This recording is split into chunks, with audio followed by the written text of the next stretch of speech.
Welcome to మెగా9 TV.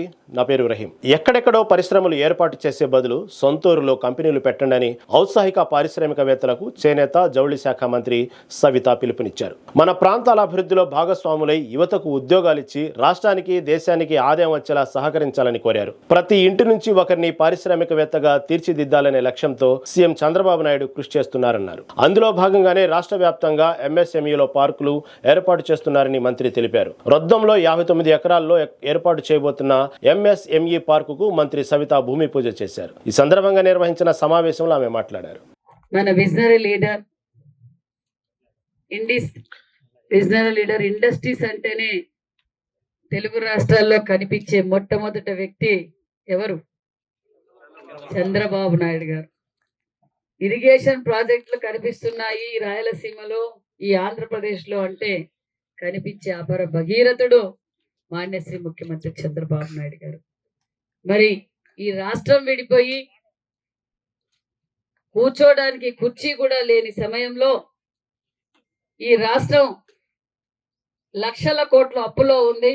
మరి రాష్ట్రాన్ని భారతదేశంలోనే ఒక అతిపెద్ద రాష్ట్రంగా మార్చాలనుకుని అహర్నిశలు కష్టపడిన మాన్యశ్రీ ముఖ్యమంత్రి చంద్రబాబు నాయుడు గారు ఈ రాయలసీమ రాళ్లసీమగా మారిపోతుంది, దీన్ని మళ్ళీ రతనాల సీమగా మార్చాలని కంకణం కట్టుకున్న ధీరుడు, వీరుడు, విజనరీ లీడర్ మాన్యశ్రీ ముఖ్యమంత్రి చంద్రబాబు నాయుడు గారు.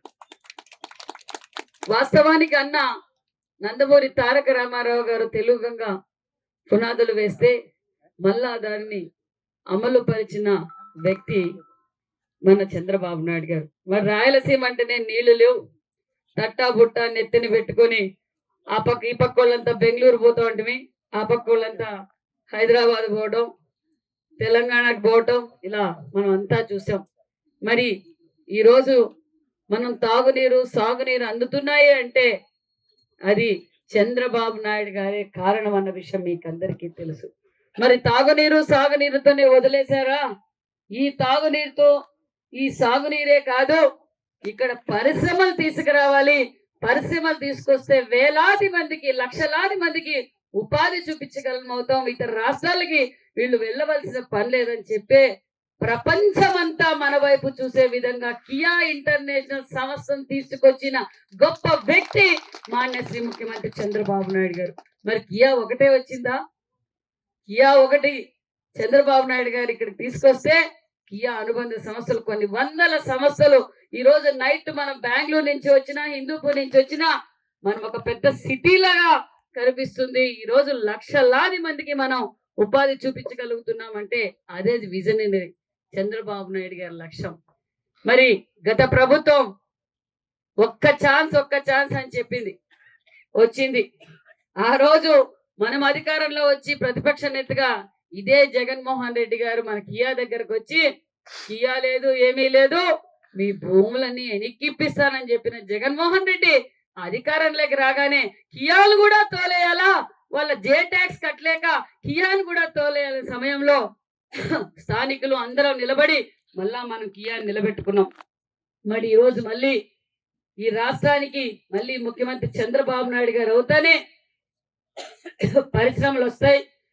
మనం ఆ భారతదేశంలోని అగ్రగామిగా నిలబడగలమన్న సంపూర్ణమైన నమ్మకంతో సంపూర్ణమైన మెజారిటీ ఇచ్చి మన ముఖ్యమంత్రి గారిని చేసుకున్నాం. మరి ఆ రోజు విజన్ 2020 అంటే ఏందప్పా చంద్రబాబు నాయుడు 2020 అంటున్నారు, ఇదేందో చెప్పమంటే చంద్రబాబు నాయుడు 2020 అంటారని అందరూ హేళన చేశారు చాలా మంది. ఈ రోజు హైటెక్ సిటీ కావచ్చు 2020 ఏ విధంగా పరిగిణలో ఉందో, ఏ విధంగా కనిపిస్తుందో మీరందరం చూసాం. మరి మళ్ళీ ఈరోజు చంద్రబాబు నాయుడు గారు స్వర్ణాంధ్ర 2047 భాగంగానే ఈ P4 భాగంలోనే ఎంఎస్ఎంఈ పార్కులు 175 నియోజకవర్గాల్లో కూడా మొదలు పెట్టాలనేదే ముఖ్యమంత్రి చంద్రబాబు నాయుడు గారి లక్ష్యం అన్న విషయం కూడా మీకు తెలియజేస్తున్నాం. మరి P4 కింద ఎంఎస్ఎంఈ కింద మనం ఈరోజు ఈ ప్రాంతాన్ని లేదు మాకు ఈ ప్రాంతమే కావాలని మనం చెప్పటం, అధికారులు అందరూ మరి సోని గారు కావచ్చు, మరి ఐపీఓ గారు కావచ్చు, మన ఆర్డీఓ గారు కావచ్చు, అందరూ లేదు పాల్ సముద్రం సోమందపల్లి సైడ్ గోరెంట్ల ఆ పక్క డెవలప్ అవుతా ఉంది.